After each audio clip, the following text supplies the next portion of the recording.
If you look at creative production in any domain, it doesn't matter, artistic domain, food production, novels written, novels sold, money generated, number of companies generated, number of goals scored in hockey, etc.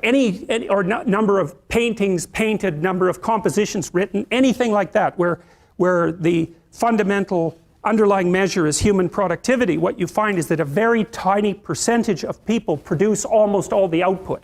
It's called a Pareto distribution, P-A-R-E-T-O, and it was studied in detail in scientific productivity by someone named de Sola Price.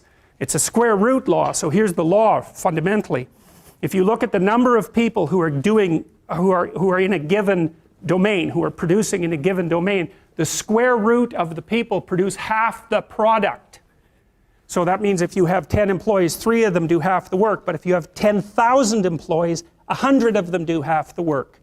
Right? It's a very, very vicious statistic. And you won't learn about that in psychology for reasons I have no idea about, because you learn about the normal distribution and not the Pareto distribution. But Pareto distributions govern, for example, the distribution of money, which is why 1% of the people in the general population have the overwhelming amount of money, and 1/10 of that 1% has almost all of that, right? So I think it's like the richest 100 people in the world have as much money as the bottom 2.5 billion. And you think, well, that's a terrible thing, and perhaps it is, but what you have to understand is that that law governs the distribution of creative production across all creative domains, right? It's something like a natural law. And we'll talk about that more, but imagine what happens when you play Monopoly. You've all played Monopoly. What happens when you play Monopoly? One person ends up with all the money. All right, then you play another game of Monopoly. What happens? One person ends up with all the money. It's actually the inevitable consequence of multiple trades that are conducted randomly.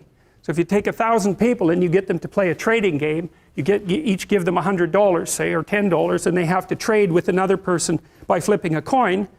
I win the coin toss, you give me $1, you win, I give you $1. If we all play that long enough, one person will end up with all the money and everyone else will end up with 0. So it's a deeply built feature of systems of creative production, and no one really knows what to do about it, because of course the danger is that all the resources get funneled to a tiny minority of people at the top, and a huge section of the population stacks up at 0. But to blame that on the oppressive nature of a given system is to radically underestimate the complexity of the problem.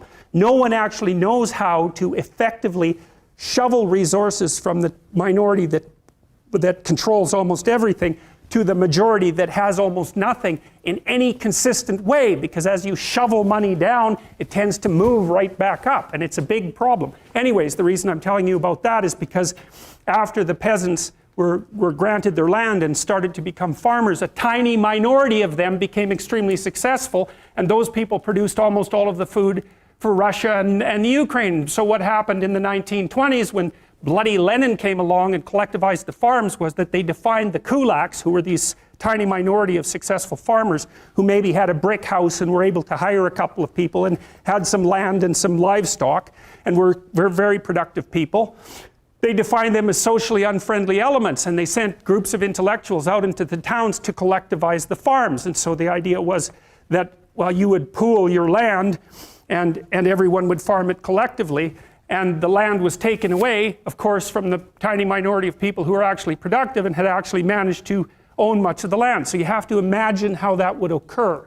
Okay, so it's in the 1920s, it's after World War I, Russia's in pretty bad shape, the villages are full of brutalized men who have post-traumatic stress disorder, and lots of people who are not doing well at all, and the bloody intellectuals come into the town and they say, you know those successful farmers up the street that you've always been pretty jealous about in your useless manner? Well, they're actually pigs and demons who are stealing from you, so why don't you come out, we'll form a nice little mob and we'll take everything they've got.